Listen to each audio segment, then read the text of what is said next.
पवन सिंह का गाना एक नंबर पर आकर माहौल बनाकर रख दिया है। वीडियो को दबा के शेयर कर लो, चक्का जाम हो गए। सब लोग के ध्यान रहे म्यूजिक सेक्शन में, बॉस अपन जन बने भाई मेन सेक्शन के जाम कर दिले बने। बस सही तू लोग कब्जा कैले रह लोग एक नंबर पे, और म्यूजिक सेक्शन अभी तक काहे जाम नहीं के भाई। हाँ जी हाँ, तारा के बता दी कि वीडियो का रीच जन होला डाउन हो गई, काहे डाउन हो गई बताओ हमरा के। थोड़ा सा बॉल लगा के काम में भाई, थोड़ा सा बॉल लगेबा नु तो म्यूजिक सेक्शन में कब्जा कर ली बॉस के गाना। अब लेकिन कोई लौकत नहीं खे, कोई ना लोग, सब लोग बिल में बा ठीक नु, काहे के 16 घंटे में 6 मिलियन के बैनर लग गइल बा, तो सब लोग का दिमाग हो गइल बा हैंग ठीक नु।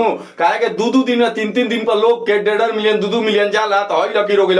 लेकिन लकीर ना, पवन सिंह मात्र 16 घंटे में 6 मिलियन क्रॉस बा। लेकिन विनोद नहीं खा लोग का काजने का है, विनोद श्याम नजर नहीं है ठीक नु। काहे कि पवन सिंह के चक्का जाम हो गए, देखा तो लोग सब लोग ध्यान रहे म्यूजिक सेक्शन में। अब बॉस अपन जन बड़े भाई मेन सेक्शन के जाम कैले बड़ा हल्का सा, जतना पवन भाई के हमार भक्त बाणे, पवन सिंह के भक्त बाणे, हल्का सा उठा देबा तो ओकरा के म्यूजिक सेक्शन भी जाम कर देवे काम ठीक नु। और ओकरा के कम से कम 2 महीना तक ओकरा के हिले नहीं कर देवे। एक बात और, ग्लोबल म्यूजिक का पहली बार ऐसा इतिहास में हुआ है। ग्लोबल म्यूजिक जो कंपनी है भाई, मतलब कि पूरा चौंक गया, इतना फ्यूज हो गया। आज तक बहुत सारे सिंगर के ग्लोबल म्यूजिक जंक्शन से गाना है, लेकिन ऐसा कभी नहीं हुआ, इतिहास में ऐसा कभी नहीं हुआ है। हमारा तो लागत है भाई पवन सिंह का गाना ही तो ग्लोबल म्यूजिक जंक्शन पूरा तरीका से हैंग हो गया। व्यू अपडेट उनकर व्यू अपडेट करे में भाई कापत रहे, चैनल वाला कापत रहे। ग्लोबल म्यूजिक जो बैनर बनावे लोग, पोस्टरे बनाए में कापत रहो। 2 घंटा लिखे के तो 3 घंटा 4 घंटा बताओ कि 3 घंटा में 3 मिलियन क्रॉस रहा, बैनर क्या लगा था 4 घंटा का, फाइनली 4 घंटा भइलो ना रहे। ऐसा कारनामा पवन सिंह के साथ हो सकेला ठीक नु।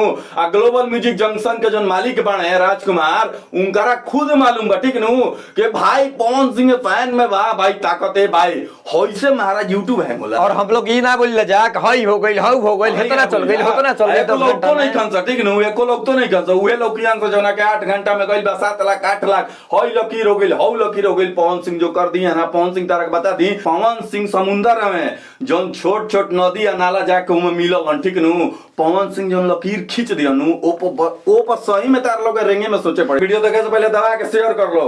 पवन सिंह के गाना पीवीआर इतने बड़े प्लेटफॉर्म पे लॉन्च भइल बा, त एक जना भोजपुरी के सुपरस्टार अपना बा लोग, एक जना बड़ाई ना कोइला नानू ई जर्नी में एक जना बड़ाई ना कोइला के भैया भोजपुरी कहीं ना कहीं आगे बढ़ावत है।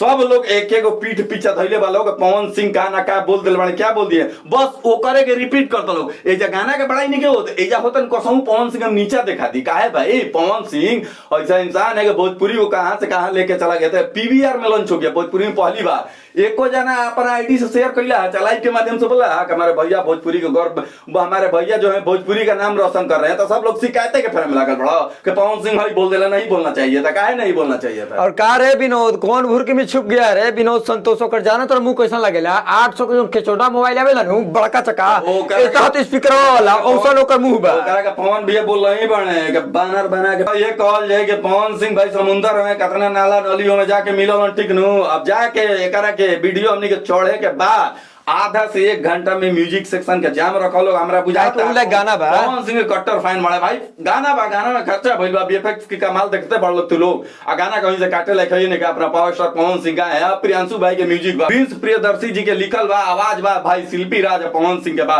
तो कहे के बा हॉटी बूटी चैनल मात्र 7 मिलियन हो पवन सिंह के दिन बहुए सब्सक्राइबर में पड़े ग्लोबल म्यूजिक जंक्शन में। हॉटी बूटी चैनल पर बताओ कि 16 घंटा में 7 मिलियन 8 मिलियन चल जाता। कहीं वे बसारे का हमारा बुझाता 50-60 मिलियन चल गई आधे घंटा में।